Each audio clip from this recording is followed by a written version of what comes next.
গণঅভ্যুত্থান পরবর্তী আকাঙ্ক্ষা পূরণ, ন্যায় বিচার প্রতিষ্ঠা এবং অর্থনীতিতে চীন সহায়তা করবে বলে মন্তব্য করেছেন দলটির আহ্বায়ক নাহিদ ইসলাম।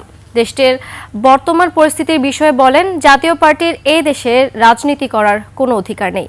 একই সাথে যারা ফ্যাসিস্ট পুনর্বাসন করতে সাহায্য করছে তাদের দেশ থেকে বিতাড়িত করা হবে বলেও হুঁশিয়ারি দেন দলটির আহ্বায়ক।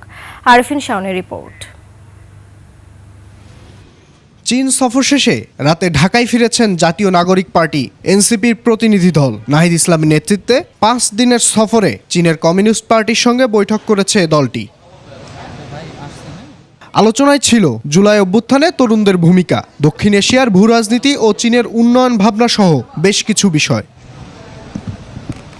দেশে ফিরে বিমানবন্দরে সাংবাদিকদের তিনি জানান, ন্যায় বিচার প্রতিষ্ঠা এবং অর্থনীতিতে সহায়তা করবে চীন। জুলাই গণঅভ্যুত্থানে বাংলাদেশের তরুণদের যে জাগরণ, সেই জাগরণ নিয়ে কথা হয়েছে। চীনের তরুণদের সাথে বাংলাদেশের তরুণদের কিভাবে সম্পর্ক বৃদ্ধি করা যায়। এরপর সরাসরি গণ অধিকার পরিষদের সভাপতি নুরুল হক নুরুকে দেখতে ঢাকা মেডিকেল কলেজ হাসপাতালে যান তারা।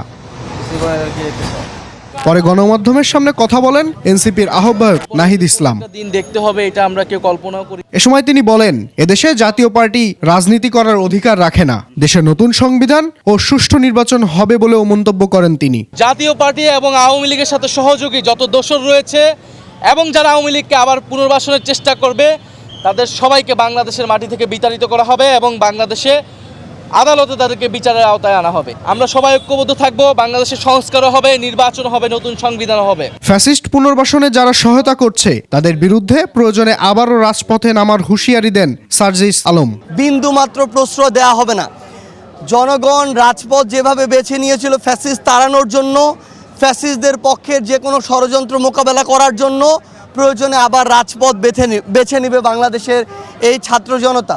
এ সময় নূরের উপর হামলার নিন্দা এবং সুষ্ঠু তদন্তের মাধ্যমে দোষীদের বিচারের আওতায় আনার আহ্বান জানান এনসিপি নেতারা। আরফিন শাওন, 21 টেলিভিশন, ঢাকা।